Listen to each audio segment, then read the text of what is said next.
Assalamualaikum, selamat pagi, salam sejahtera Asia. Semoga hari ini hari baharu, semangat baru dan juga niat apa yang kita nak lakukan baru. Seperti biasa, saya Wan Alif Wan Kasim bersama dengan saya Jessica Chung dan kita bersiaran langsung bukan sahaja di kaca TV anda tetapi di Facebook Live di Sejahtera Asia dan juga TVS. Jangan lupa share sebab kita ada perkongsian yang menarik pada hari ini Wan Alif. Ya, dan jangan lupa untuk lontarkan komen anda, pendapat anda juga cadangan anda agar kita ada masa kita boleh baca dan kongsikan sama-sama khas untuk penonton Sejahtera Asia di mana saja berada, sama ada di Sarawak, di luar Sarawak atau di mana saja. Platform sekarang digital mana-mana dah boleh tengok. Betul tak, Jess? Betul. Dan juga antara topik yang kita akan kongsikan kepada anda pada hari ini adalah mengenai kajian kerang air tawar di Borneo.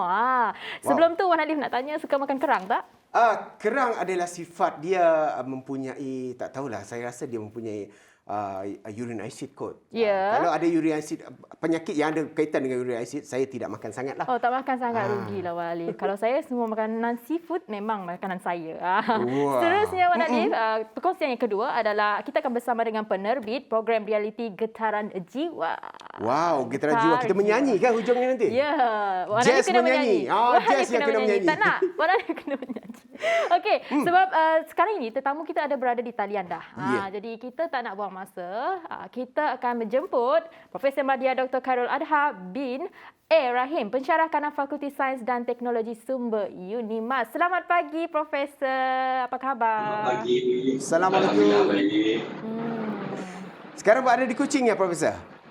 Ya, saya sekarang berada di kampus. Berada di kampus. Wow. Di UNIMAS saja. Nak rawat ke? Tak jauh. Tak jauh. Okey, so saya panggil Dr. Khairul ya. Boleh Doktor? Okey Dr. Khairul. Terima kasih daripada kami di Sejahtera Asia kerana pagi ini sudi meluangkan masa untuk dalam rancangan temu bual iaitu Sejahtera Asia yang akan membincangkan kita punya topik hari ini iaitu kajian kerang air tawar di Borneo. Jadi seperti sudah maklum, para saintis mendapati bahawa kedua-dua spesies yang unik untuk Borneo dan juga digambarkan oleh penyelidik sebagai sangat berbeza daripada apa yang kita ketahuikan sehingga kini. Dan boleh Dr. Khairul ceritakan apakah ciri-ciri kerang air tawar ini yang berbeza dengan spesies kerang yang sedia ada? Assalamualaikum, sejahtera kepada semua warga TBS dan juga para penonton yang ikuti rancangan Sejahtera Asia ini. Saya mengucapkan terlebih dulu terima kasih kerana kesudian pihak TBS yang menjemput saya untuk kita sama membincangkan topik pada pagi ini mengenai kajian kupang di Borneo. Sebenarnya dalam proses identifikasi spesies, kami telah menjalankan kaedah pencaman secara dua cara, iaitu secara DNA spacing and molecular species identification, dan lagi satu saya melakukan kajian melihat ciri-ciri morphological spesies, bentuk dan struktur kerang tersebut. Di mana hasil daripada kajian filogenetik, kami mendapati spesies ini merupakan tergolongan spesies novel, spesies baru yang kami namakan Kerogoncha, yang nama genetiknya berbeza dengan spesies sister spesies, iaitu spesies yang memiliki keturunan spesies yang berdekatan ataupun sister spesies, iaitu Stegodosma borneoensis yang merupakan juga satu spesies endemik di Borneo. Keduanya, saya mendapati struktur dan bentuk Kerogoncha ini pelainan daripada spesies yang kami jumpai. Dan bentuk cengkerangnya, morfologinya dalam bentuk zigzag yang lebih tajam di ujungnya. Jadi spesies ini kami dapati adalah spesies novel yang ketara dan berbeza dengan spesies-spesies yang pernah kami jumpai sebelum ini. Dan selain daripada itu juga kami dapati habitat kedua spesies ini adalah sama, di mana jumpai aliran jenis, sejuk, terletak di hutan primer dengan kualiti yang baik sesuai untuk kehidupan kedua spesies ini. Jadi dengan kata lain, penemuan dari DNA yang kami jelaskan menunjukkan ianya adalah unik dan berbeza daripada spesies yang telah kami jumpai sebelum ini. Betul. Berbeza dan juga unik. Uniknya kerang air tawar dan berbanding dengan kerang yang biasa kita kita dapatkan di pasaran. Macam Jess lah kerang itu. suka direbus saja ke atau macam mana? Ini berbalik kepada makanan balik lah kita ni. Saya lebih suka kalau masak kicap tu memang sedap lah. Wow, Kalau masak sedap. kicap tu memang sedap. Saya boleh masak kan untuk Wana Leaf. Tengok tu Dr. Carol, dia lah yang suka makan kerang. Okey, Profesor, kita nak tanya, mengapa kerang air tawar ni penting untuk kepelbagaian biodiversiti kita sendiri? Ini soalan yang menarik yang perlu kita ketahui oleh semua masyarakat. Kerana di dunia ni terdapat kira-kira 958 spesies dalam order Unidadae, kijing di seluruh dunia. Tapi berdasarkan pada data yang kami kumpulkan, di Malaysia ini terdapat 17 spesies kerang air tawar, di mana 8 spesies itu terdapat di Borneo, di Semenanjung Malaysia. 2 spesies itu terdapat di Semenanjung Malaysia dan Borneo, dan 7 spesies itu istimewanya endemik to Borneo dan di Sarawak. Dan serangga kupang ni tinggal di dasar ekosistem air tawar seperti dasar sungai, tasik, kolam di seluruh dunia. Mengapa ia penting dalam kepelbagaian biodiversiti kita? Ada beberapa faktor yang boleh saya kongsi di sini. Pertamanya, ia bertindak sebagai dipanggil ekosistem engineer ataupun jurutera ekosistem yang boleh menyediakan pelbagai habitat seperti fauna, seperti laba-laba serangga dan organisma kecil yang lain. Jadi secara tidak langsung, ia memperkayakan diversiti fauna akuatik di mana terdapatnya kupang.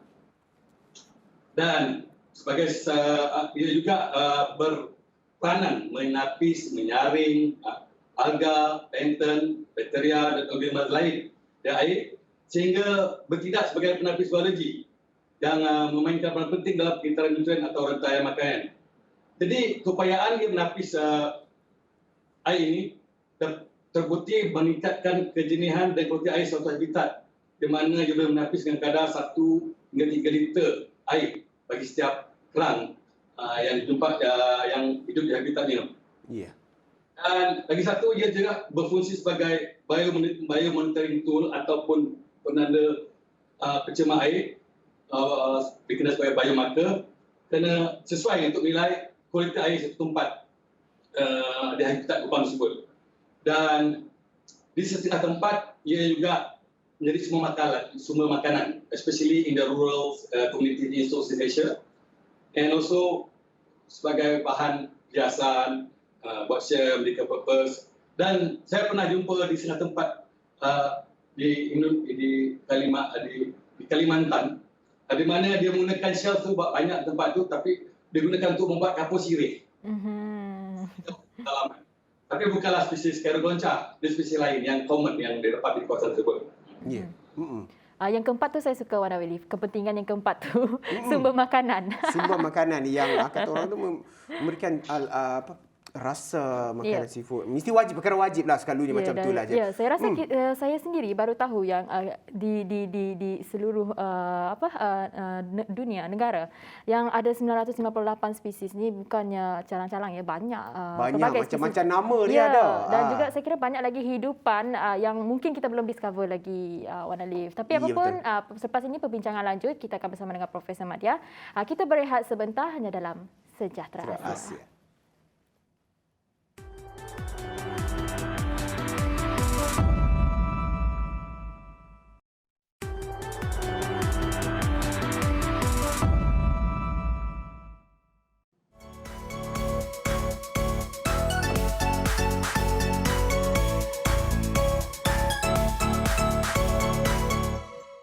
Terima kasih dan kembali lagi bersama kami di Sejahtera Asia, dan pagi ini kita masih berbicara tentang topik kajian kerang air tawar di Borneo bersama dengan Profesor Madya Dr. Carol Adha bin Rahim, Pensyarah Kanan Fakulti Sains dan Teknologi Sumber Universiti Malaysia Sarawak UNIMAS. Dan Dr. Carol masih bersama kita. Dr. Carol. Okey Dr. Carol. Sebelum ini memang ada rekod ataupun kajian untuk penemuan terakhir kerang air tawar adalah pada tahun 1927, iaitu 94 tahun yang lalu, dan ia merupakan satu tempoh yang terlalu lama dan terlalu panjang. Dan boleh Dr. Carol ceritakan berapa lamakah tempoh penyelidikan yang telah pun dijalankan, dan sekian lama faktor ini adakah ia menyumbang kepada penemuan yang sangat menarik? Sebab lama tempoh dah 94 tahun Doktor. Betul. Sebenarnya penyelidikan mengenai kupang ni saya telah jalankan bersama Dr. Alexandra, ketua pendidik kami, sejak tahun 2015. Lagi kerana kami mencarinya di seluruh semenanjung Malaysia, dan kami juga menjumpai spesies kijing yang terancam atau kupang ni dikenal sebagai Hadopsis bilata. Kemudian bersama dengan para penyelidik daripada US, daripada Cleveland Historical Museum, akan bekerja bersama di Portugal dan pihak, kami telah melakukan penyelidikan ekspedisi mencari kupang ini di hulu di utara Sarawak, termasuk di Long Miri, Long Seridan, Long Berian, sampailah ke Miri di Data Kapus. Dalam masa 2 minggu kami menjalani ekspedisi mencari berbagai spesies kijing ini. Dan sebenarnya kami melibatkan berbagai siri ekspedisi di Kalimantan, di Batangan, Sabah, ekspedisi di seluruh Brunei. Yang menarik ni di Brunei ni kami dalam masa 6 hari kami mencari kupang di seluruh Brunei, tapi tak jumpa. Cuma ada jumpa siput je. Malahan juga kami telah membuat ekspedisi selama 2 minggu di Kalimantan Barat sehingga capai ke garisan selatan Khatulistiwa di Ketapang, di bawah garisan Khatulistiwa sebelum pandemik COVID 2019.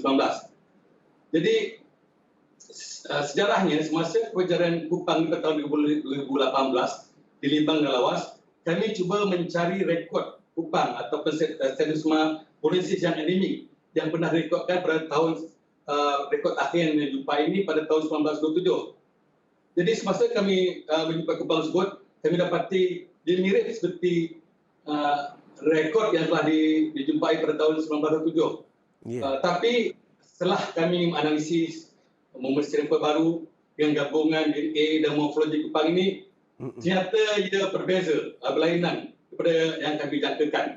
Dan malah ia merupakan jenis kupang baru yang belum pernah direkod dan jumpai sebelum ini setelah data analisis kami lakukan di Nottingham dan juga di Portugal. Pendek kata, pencarian kupang ini mengambil masa sejak kami mula buat penyelidikan selama 6 tahun. Melalui berbagai ekspedisi yang kadang-kadang macam ala-ala National Geographic Expedition bila kami melakukan mengambil perjalanan yang panjang ke malam di hutan, buat masak, berkemah dan sebagainya lah. Ya, mungkin Profesor boleh ceritakan lebih lanjutlah mungkin antara cabaran dalam melakukan pencarian atau penyelidikan, sebab seperti yang Profesor katakan tadi, bermalam di hutan, memasak di hutan, ada tak antara cabarannya lebih sukar lagi daripada itu, yang lebih mencabar lagi? Kami sentiasa menjaga SOP atau mengambil langkah-langkah selamatan dalam kami membuat penyelidikan. Sebagai contoh, kalau sungai itu diketahui ada buaya, kami sentiasa berhati, dan kami pernah disergah menemui kelibat buaya masa kami membuat penyampel air, dan juga pernah juga mengalami kemalangan kecil semasa kami ke Pakalalan, Jalan Licin masa itu. Di samping antara yang menarik, kami keputusan bekalan makanan, sayur kami bawa habis selama 2 minggu dalam hutan tu. Kami minta izin untuk kutip pucuk paku daripada penduduk tempatan, daripada orang Penang, dan kami makan bersama-sama.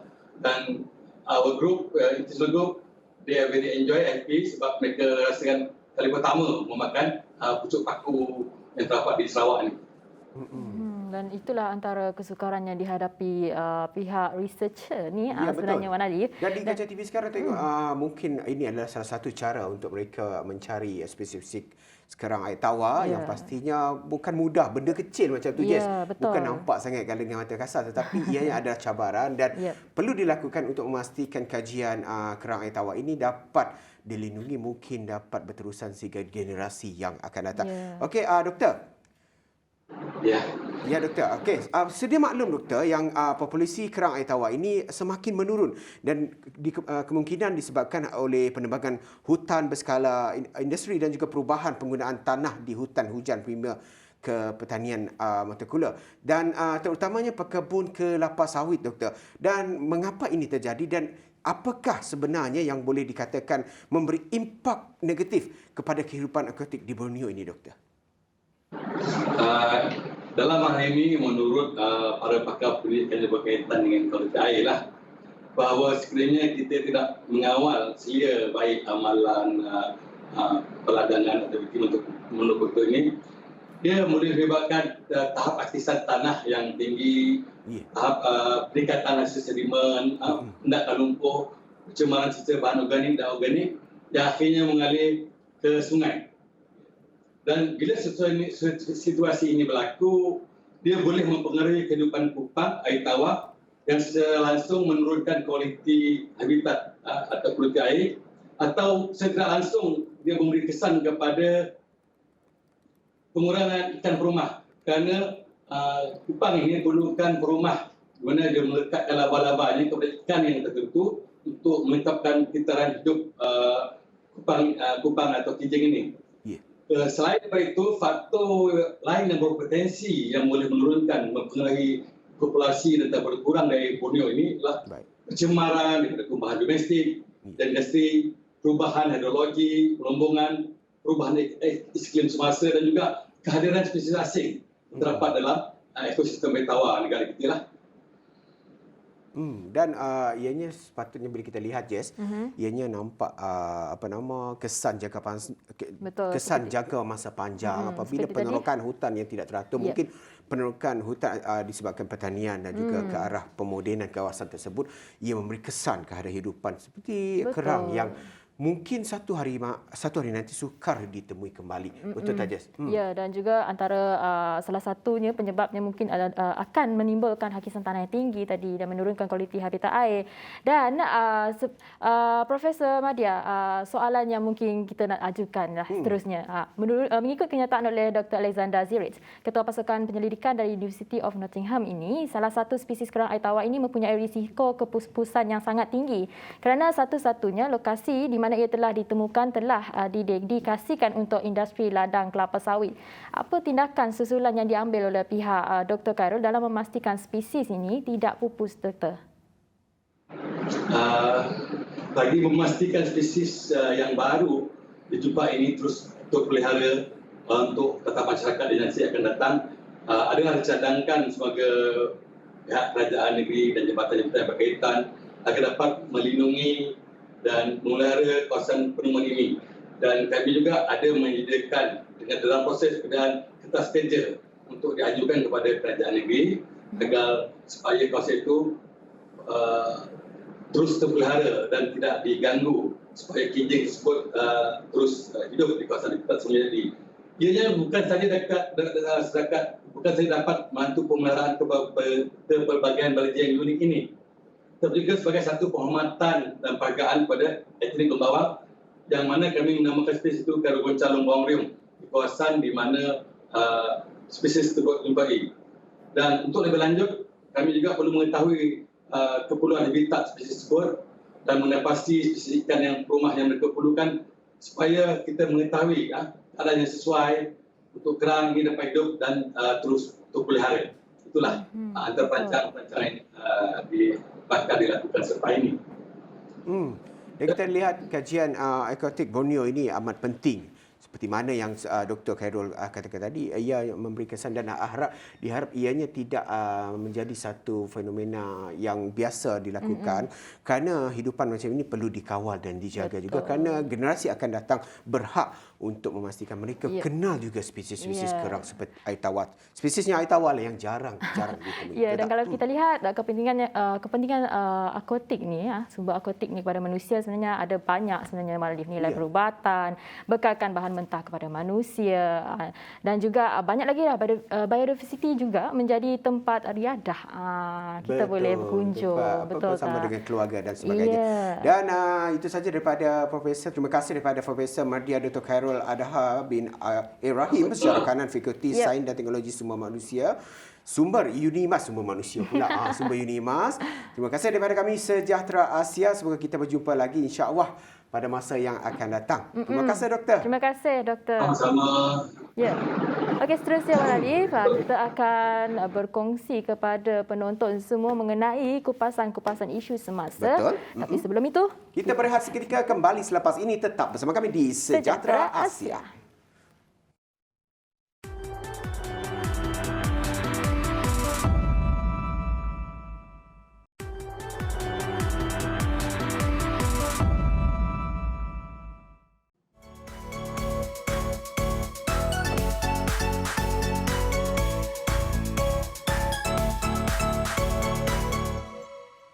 Terima kasih kerana tetap bersiaran bersama kami di Sejahtera Asia. Tadi kita dah kupas tentang kerang air tawar bersama dengan Dr. Khairul daripada UNIMAS, dan pastinya generasi akan datang juga seperti yang saya cakap tadi berhak untuk mengenal apa itu kerang air tawar. Jangan pandai makannya tetapi tak jaga ekosistem kita. Betul tak? Betul, Alif. Dan seterusnya kita akan beralih kepada kupasan isu semasa, di mana tajuk yang menjadi highlight kita pada hari ini adalah bajet 2022 kekal bercirikan sebagai belanjawan pemulihan.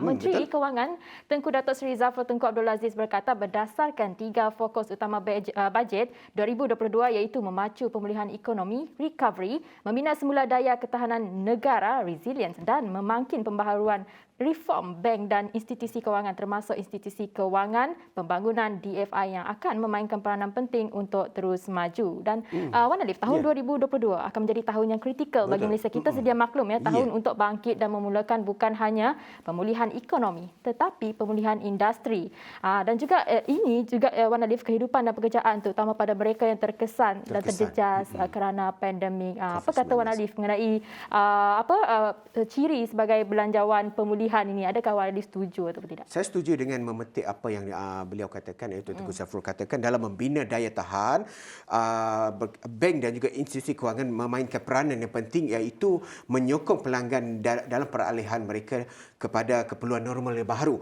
iaitu termasuk dengan memanfaatkan pendigitalan dalam fokus operasi dan perniagaan mereka. Memang ia yang disarankan oleh seperti mana Ketua Menteri Sarawak kita Datuk Petinggi Datuk Ahmad Abang Johari itu Abang Hepeng berkata ekonomi digital yang pastinya akan membantu dan juga merancak lagi ekonomi, sosial ekonomi setempat, terutamanya di bandar, luar bandar dan sebagainya. Kerana kita sedia maklum di mana ekonomi ini ataupun digital ini dia berkait rapat. Dan sekarang tipulah kalau handphone tidak ada di tangan. Tak ada di tangan sejam pun, sesaat pun dah risau. Mana handphone aku? Maka itu pentingnya digital dalam memacu ekonomi negara, betul tak? Dan Menteri juga Wan Alif turut mendesak agar lebih banyak institusi kewangan dalam negara untuk turut serta, yang mana ini adalah baik untuk perniagaan, Wan Alif, dan selaras dengan objektif matlamat pembangunan lestari dan perjanjian iklim Paris. Bank-bank juga harus menggalakkanlah pembayaran digital, termasuk melalui seperti yang Wan Alif maklumkan tadi, ekonomi digital. Sekarang ini kita berada di penggunaan ekonomi digital dan sebagainya. Pembayaran QR dan memastikan bayaran yuran peniaga yang berpatutan, di samping menyokong melalui pelbagai skim pembiayaan. Saya kira banyak sektor ekonomi dibuka secara berperingkat yang pastinya memerlukan kerjasama semua pihak untuk sama-sama bangkit dan rancakkan kembali ekonomi negara selepas jatuh akibat dilanda pandemik COVID-19. Dan usaha ini seperti mana yang dimaklumkan akan melengkapkan usaha kerajaan untuk mencapai matlamat pembangunan lestari PBB dalam tahunnya, dan ianya bermula dengan bajet 2021 dan ciri-ciri ini akan diteruskan dalam bajet 2022 serta melalui insentif yang baik seperti RMK ke-12 dan wawasan kemakmuran bersama 2030. Itu yang dikatakan oleh Menteri Kewangan kita, dan agar ianya dipermudah carakan agar semua rakyat Malaysia mendapat manfaat dan juga apa yang dikatakan kelebihan ataupun keistimewaan dalam bajet 2022 yang akan datang. Dan itu tadi mengenai sektor ekonomi, dan mengenai sektor sukan pula seterusnya, Wan Arif. Hari Sukan Negara 2021 HSN 2021 peringkat negeri Sarawak akan disambut pada 10 Oktober depan. 10 Oktober. Tapi Wan Alif akan disambut secara hybrid. Betul. Secara hybrid, dan pelaksanaan HSN 2021 peringkat negeri Sarawak akan diadakan secara hybrid memandangkan penularan wabak COVID-19 masih di tahap membimbangkan. Menteri Belia dan Sukan Sarawak Datuk Abdul Karim Rahman Hamzah berkata bagi menyambut seruan kerajaan, sambutan di peringkat negeri akan dilakukan serentak di seluruh negeri Sarawak. Tetapi dalam kita mengatur program sama ada di peringkat Kuching ataupun di bahagian-bahagian semua atau cara yang SOP yang telah ditetapkan oleh DMC dan juga bahagian kesihatan, Jabatan Kesihatan mestilah dipatuhi, ya Wan Alif? Betul. Dan juga pengisian aktiviti sepanjang sambutan HSN 2021 adalah semua jenis sukan dan rekreasi yang tidak melibatkan sentuhan sama ada berbentuk pertandingan, pertunjukan dan riadah. Jadi, marilah kita, Wan Ali, bersama-sama memberi sokongan padu dan semangat kepada mereka yang terlibat nanti, Wan Ali. Dan di mana juga Jabatan Belia dan Sukan telah memberi arahan agar setiap bahagian yang mengadakan aktiviti yang bersangkut paut dengan sukan untuk dijalankan pada 10 Oktober 2021 ini sempena dengan sambutan Hari Sukan Negara 2021 itu nanti. Dan bagaimanapun, ia mengatur program di Kuching dan bahagian-bahagian lain agar SOP seperti mana yang diarahkan oleh Jabatan Pengurusan Bencana Negeri Sarawak JPBNS agar ianya dipatuhi serta arahan daripada Kementerian Kesihatan Malaysia KKM dipatuhi walau apa juga aktiviti ataupun function yang diadakan agar ia mematuhi segala SOP dan yang telah pun dikeluarkan sama ada pihak penganjur ataupun jabatan daripada Jabatan Pengurusan Bencana juga KKM, betul tak Jess? Dan kewujudan virus COVID-19 ni sebenarnya, Wan Ali, telah membuat ramai orang sedar tentang kepentingan dan pentingnya menjaga kebersihan, kesihatan kerana COVID-19 merupakan penyakit yang berjangkit sehingga mengobarkan banyak nyawa. Jadi amalkan gaya hidup yang aktif. Ya, sebelum kita berbalik tentang topik seterusnya, saya sentuh tentang sukan di mana semalam saya nak cerita gembira sedikitlah daripada JDT FC 2 iaitu dan juga Sarawak United FC seri 1-1 semalam dan tamatnya Liga Premier 2021. Syabas diucapkan kepada Sarawak United FC yang telah berjaya menamatkan Liga di tempat yang kedua dan berjaya ke Liga Super dan juga jumpa anda semua di Piala Malaysia nanti. Tahniah diucapkan agar beroleh kemenangan. Ya, terdahulunya kalau nak tahu, Sarawak United FC ni dia kalah 1-0 melawan Negeri Sembilan. Tapi kali ini dia seri pula melawan JDT 2. Tapi apa pun kita nak ucapkan tahniah. Semangat tu masih membara-bara, Wan Ali. Ya, walaupun dalam pandemik tetapi seada alasan si main boy kata orang. Betul. Satu lagi perkembangan sukan, jaguar powerlifting para Sarawak, Boni Bunyau akan beraksi di Georgia. Boni telah sampai di Kuching pada 16 September lalu setelah mewakili Paralimpik Tokyo 2020 yang sekaligus membawa pulang emas buat Malaysia. Akan beraksi lagi di Georgia bagi kategori 72 kg pertandingan para powerlifting dunia pada November. Wah, hebatlah. Kalau Wan Alif angkat beras kampit 10 kg pun saya rasa tak dapat. Jangan je. Jangan nak memalukan saya je. Boleh je, tak jadi masalah. Dan Boni Bunyau juga yang tiba bukan dia seorang saja. 4 lagi rakannya mewakili negara dalam Sukan Paralimpik Tokyo 2020 selamat tiba di tanah air. Itu yang kita doakan dan kemenangan yang dibawa balik itu adalah kebanggaan bukan selamat tiba. Dan kemenangan yang dibawakan adalah kebanggaan kita semua. Tahniah Boni yang berjaya mengharumkan nama Malaysia dan Sarawak khususnya. Semoga terus mengecapi kejayaan di peringkat yang tinggi dan kepada atlet-atlet yang di luar sana pun tahniah diucapkan kerana berjaya mengharumkan nama negeri dan juga negara kita. Ya, betul. Okey, kita nak bawa pula laporan harian bagi COVID-19. Saya mulakan dulu untuk di seluruh Malaysia di mana semalam status COVID di Malaysia setakat semalam 21 September 2021 sebanyak 16,650 kes sembuh baru direkodkan dan ini menjadikan kes sembuh meningkat kepada 1,897,386. Manakala untuk kes baru jangkitan COVID-19 di seluruh Malaysia iaitu 15,759 dan ia menjadikan peningkatan bagi jumlah keseluruhan jangkitan akibat COVID-19 meningkat kepada 2,127,934 kes. Daripada jumlah itu 1,117 masih memerlukan rawatan rapi di unit rawatan rapi ICU dan juga dalam masa yang sama 635 masih memerlukan alat bantuan pernafasan. Sebahagian besar kes yang dicatatkan semalam masih dalam kategori 1 dan 2 iaitu mereka yang bergejala, tidak bergejala dan bergejala ringan dengan jumlah jangkitan 15,471 bersamaan dengan 98.2%, manakala 1.8% itu daripada kes pesakit kategori 3, 4 dan juga 5. Juga perkembangan program imunisasi semalam di mana semalam telah pun mencatatkan 289 1,618 dos vaksin telah pun diberikan. Ia menjadikan jumlah keseluruhan vaksin lebih daripada 18 juta dos telah pun dikeluarkan. Dan ini menjadikan satu kebanggaan kita di rakyat Malaysia. Semoga terus ada kesedaran bagi mereka yang mungkin masih lagi ragu dan juga tidak pasti untuk divaksin. Itu yang kita tak nak. Kalau dapat vaksinlah demi keluarga dan juga orang sekeliling kita. Dan untuk di Sarawak pula, Aziz, bagaimana situasi COVID-19-nya? Di Sarawak, kategori 1 dan 2 merekodkan jumlah tertinggi iaitu 3,715 ataupun 99.76% daripada 3,724 kes baru COVID-19 dilaporkan di Sarawak semalam. Dan JPBNS dalam kenyataan juga berkata manakala hanya 9 kes iaitu 0.24% merupakan kategori 3, 4 dan 5. Walaupun tak banyak tapi bagi saya agak dalam paras yang bahaya Wan Alif. Dan 1,836 adalah kes yang dilaporkan seperti kategori 1 tiada gejala, 1,879 adalah pada kategori 2 gejala ringan, manakala 3 kes masing-masing bagi kategori 3 mengenai jangkitan paru-paru, kategori 4 jangkitan paru-paru dan memerlukan oksigen, kategori 5 pula jangkitan paru-paru dan memerlukan ventilator. Kuching katanya terus merikatkan jumlah kes baru yang tertinggi iaitu 1,509 diikuti Sibu 372, Bintulu 249 dan berita yang agak menyedihkan di mana sebanyak 12 kes kematian baru dilaporkan dari tempoh 10 September 2021 hingga 20 September 2021 menjadikan jumlah keseluruhan kematian setakat ini telah meningkat kepada 709 kes. Namun yang menyedihkannya lagi Wan Alif, mangsa termuda kali ini merupakan remaja lelaki yang berusia 15 tahun di Miri yang dilaporkan meninggal di Hospital Miri pada 19 September 2012. Mangsa telah mengalami kecederaan otak akibat kemalangan pada Julai lalu dan memerlukan bantuan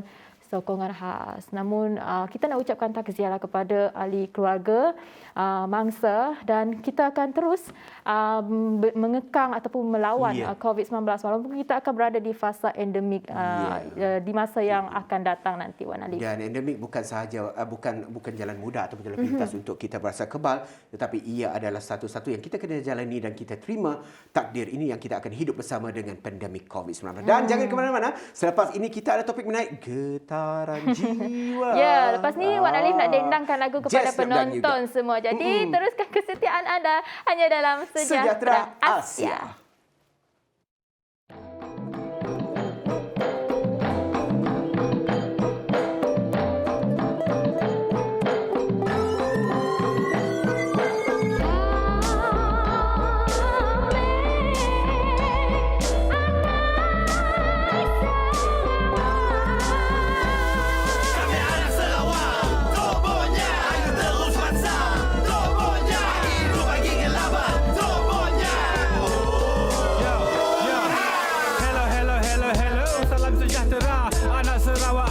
Bangkit bersama, kita bersatu hati, budaya dan bangsa. Tak kira siapa, kita duduk semeja. Ini tanah kita, ini tempat kita. Ayo anak muda, kita terus pansang seperti kenyalang di angkasa terbang. Negeri aman damai, Sarawakku sayang.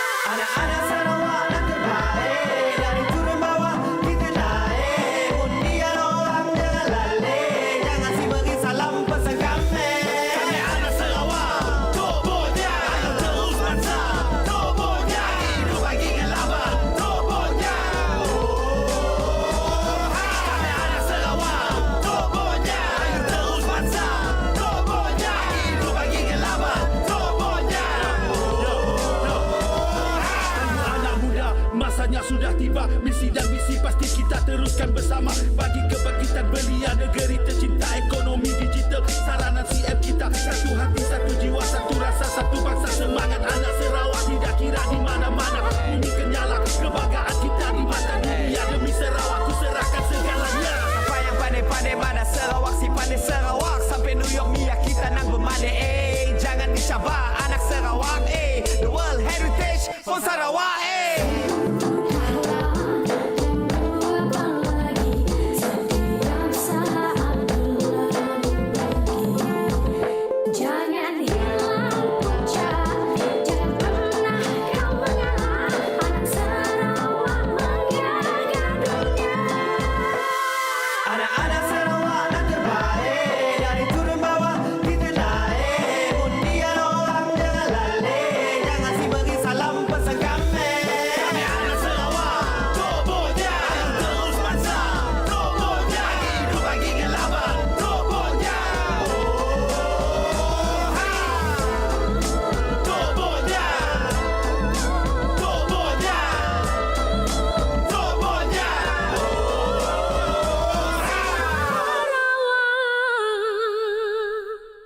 rambutnya.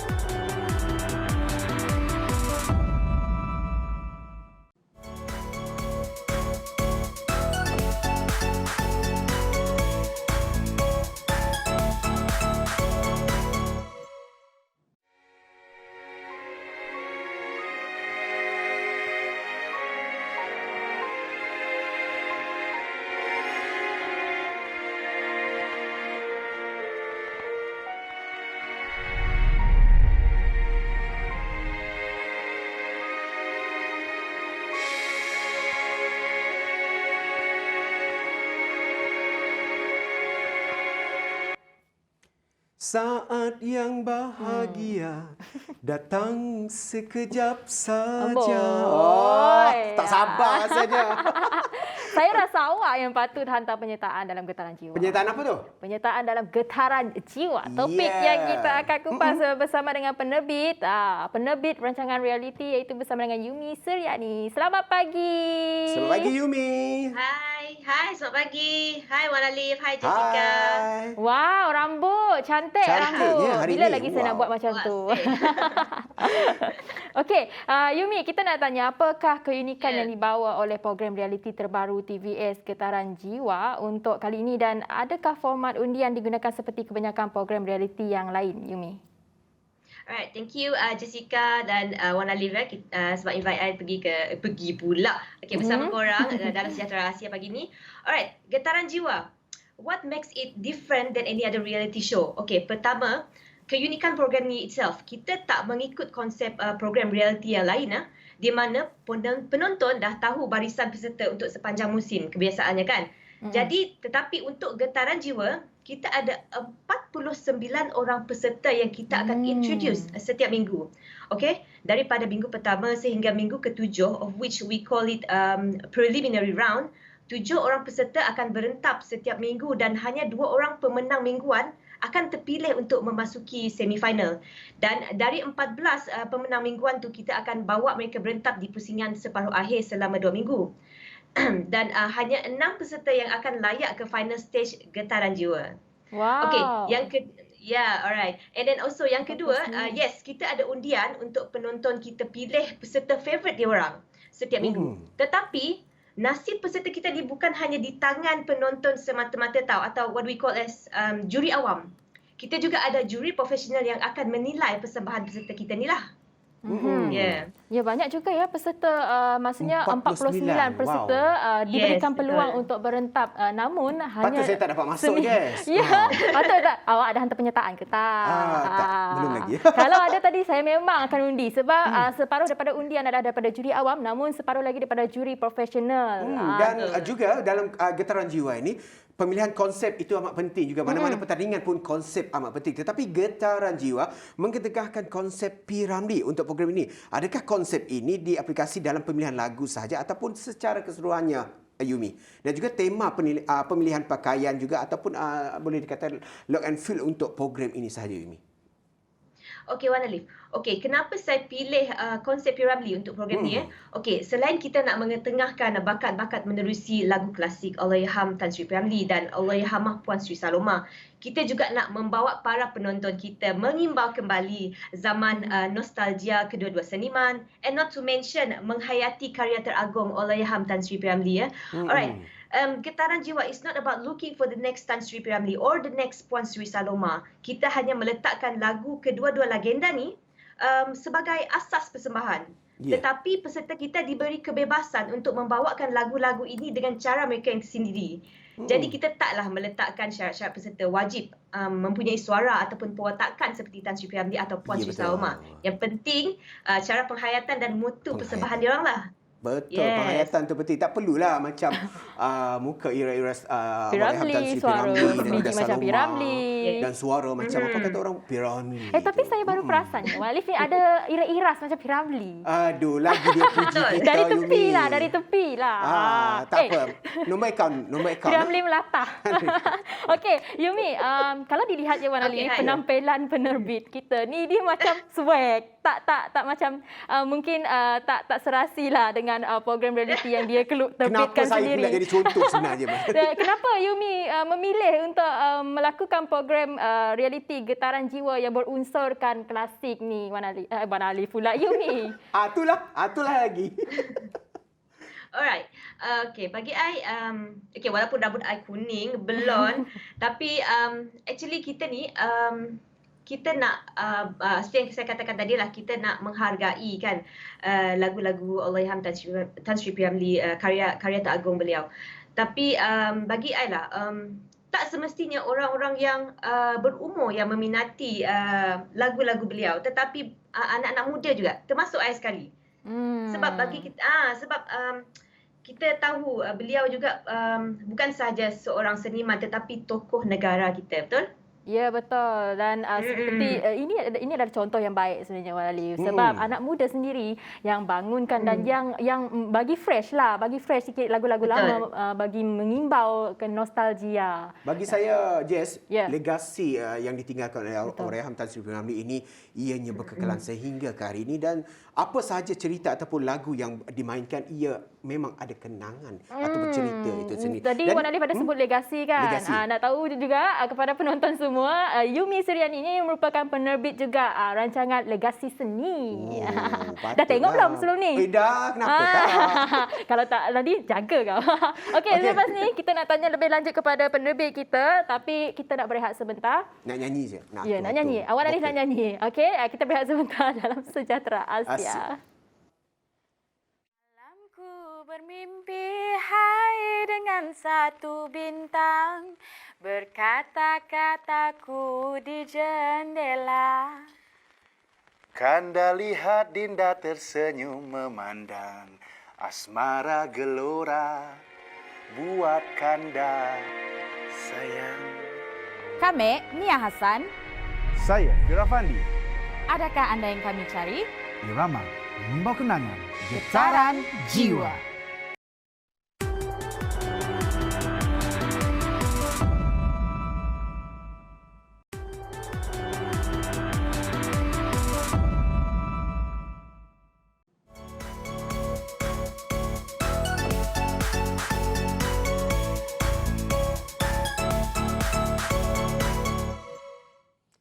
Okey, kita masih lagi bersama dengan saya Wan Alif dan juga Jessica Chung dalam Sejahtera Asia Getaran Jiwa. Wow. Jangan je cantik. nak ambil program orang.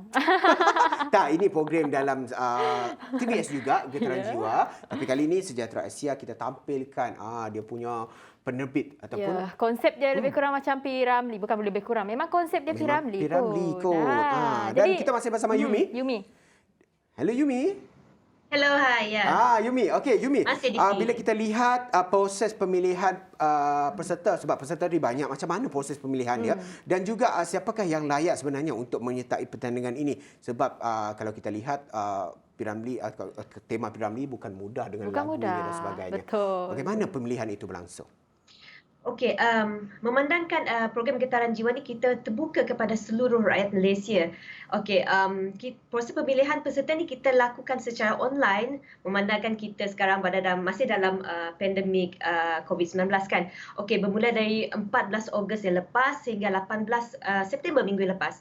Okey, kebiasaannya pertandingan yang berkonsepkan lagu P. Ramlee ni hanya disertai oleh peserta yang berusia seperti yang saya mention tadi lah. Tetapi Getaran Jiwa membuka penyertaannya untuk semua rakyat Malaysia dari umur 18 tahun ke atas.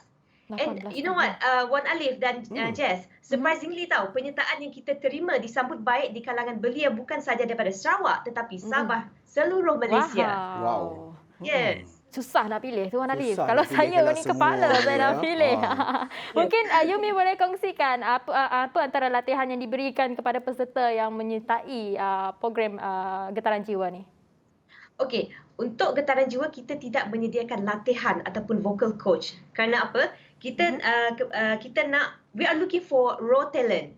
So I think most of us tahu actually orang Malaysia kita ni ramai yang pandai menyanyi. Kita nak cari yang bakat-bakat terpendam. Dan mana tahu bakat-bakat yang kita discover ni kan dapat memikat hati juri-juri profesional dan juga penonton sendiri di rumah. Maksudnya Yes. kena cari bakat semula jadi. Betul. Cari bakat Betul. semula jadi. Kalau sebelum ni Wan Alif, TV Stars, terbitan TVS juga ada latihan yang disediakan seperti vocal coach dan sebagainya. Tapi inilah perbezaan yang ditampilkan dalam program reality Getaran Jiwa Wan Alif. Jadi Betul. Yumi, ini yang paling excited ni. Soalan yang paling excited ni, apa antara hadiah yang akan dibawa pulang oleh peserta pertandingan yang berjaya menjadi juara di dalam pertandingan ini nanti? Alright, pemenang kita akan membawa pulang hadiah wang tunai, piala dan sijil penyertaan. Tapi untuk berapa amount wang tunai itu kita akan umumkan kemudian lah. Ya, kena Masih rahsia surprise. dulu. Kena rahsia tu. Surprise. Yes, rahsia. Besar tu. Besar tu. Duk nyanyi je dapat hadiah. Betul lah Betul awak. tak? Saya suruh hantar penyertaan tak nak. Rugi dah. Tak apa. Next time. Next time. Okey, dan kita sudah maklum, pelaksanaan program sebegini dalam era pandemik COVID-19 memang ada cabaran dan juga halangan yang ditemui. Bagaimana Yumi melihat cabaran ini untuk meneruskan program reality Getaran Jiwa ini? Wow, yes. Good question, Wan Alif. It has been a very rough journey for all of us actually. But yeah, to be honest, bermacam-macam cabaran yang kita dah hadapi sampailah ke penghujung pre-production of Getaran Jiwa. Terutama sekali ketika kita nak merangka konsep pertandingan. Sebab kami nak bawakan konsep yang berbeza kan untuk program ni. At the same time, kita kena program ni fleksibel tau dengan keadaan semasa kita sekarang, of which we have to comply SOP yang sentiasa berubah in this new normal. Tapi yang pasti Wan Alif, Jess, pihak produksi akan sentiasa mematuhi SOP bagi memastikan program Getaran Jiwa ni berjalan dengan lancar. Itu yang penting, patuh SOP walaupun kita gembira dalam apa juga rancangan yang telah diterbitkan ataupun rancangan yang telah dibawakan seperti contoh Getaran Jiwa dan sebagainya, SOP perkara utama sebelum pelaksanaan apa saja ataupun permulaan segala acara yang kita lakukan. Itu yang sangat penting, betul tak? Ya, dan Yumi, mungkin boleh dikongsikanlah kepada semua sebab tadi penyertaan bukan sahaja daripada Sarawak tapi daripada Sabah dan Semenanjung kan. Betul. Jadi bagaimana penonton ingin menonton pertandingan ni, Yumi? Okey, sebelum tu I nak kongsikan sedikit. Kita dah terima sebanyak 624 penyertaan seluruh Malaysia. Banyaknya. Alhamdulillah, sangat banyak. Yes, okay, of course, konsert Getaran Jiwa kita akan bersiaran secara live di TVS, saluran 122 Astro dan MyTV setiap hari Jumaat jam 8.15 malam bermula dari 15 Oktober 2021. Jangan lupa ya Wan Alif, set masa kena tengok set alam lah. Kena tengok tau Wan Alif. Mana tahu ada iras macam Wan Alif. Kok Wan Alif sendiri yang masuk dalam tu tak tahu kan. Lagi-lagi dia puji kita man ni. Dia minta belanja makan mentang zon selatan dah boleh dine in. Dia nak belanja makan. Tapi tak apa, insya-Allah saya belanja makan. Nantilah.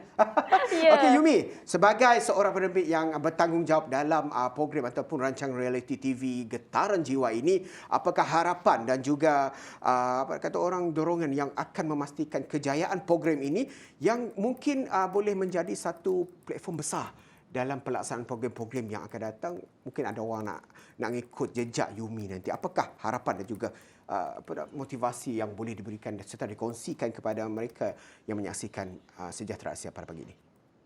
Alright, okay. Of course, my hope untuk program Getaran Jiwa ni sebagai producer program untuk melahirkan lebih banyak bakat-bakat baru dalam bidang nyanyian. But not only that, kita nak karya seniman agung kita ni diabadikan dan dihargai oleh generasi yang akan datang. Sebab, okay, I nak karya-karya Piramli ni malas segar orang cakap. Betul. Jadi yang muda yang dah berumur, yang generasi yang akan datang nanti akan sentiasa tahu siapa Piramli, who is Piramli, siapa Saloma. Itu yang kita nak.